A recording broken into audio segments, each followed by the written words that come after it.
Pemirsa, selain berpuasa pada bulan Ramadan menjelang Hari Raya Idul Fitri, umat Muslim juga diwajibkan untuk membayar zakat fitrah.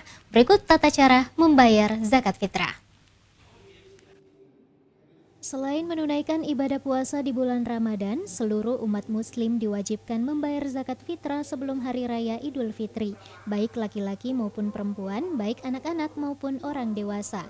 Dalam membayar zakat fitrah terdapat berbagai ketentuan-ketentuan yang perlu dipahami umat Muslim, seperti hukum, waktu, besaran, serta tata cara membayarnya.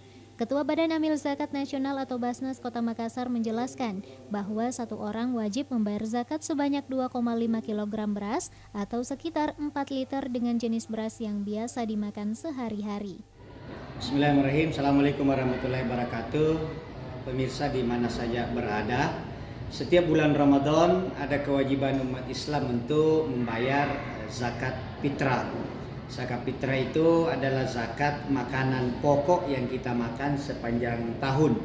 Satu orang itu membayar zakat fitrah satu sok ya, atau kalau di kilo kira-kira 2,5 kilogram, atau kita bulatkan menjadi 4 liter.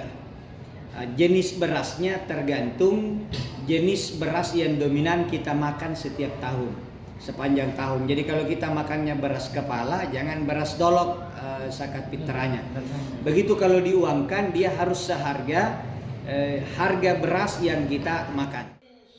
Meskipun membayar zakat bisa langsung kepada orang miskin, namun Azhar mengimbau masyarakat untuk membayar zakat langsung di amil zakat yang ada di masjid, agar lebih efektif dan lebih tepat pendistribusiannya. Fitri Herunisa, Celebes TV.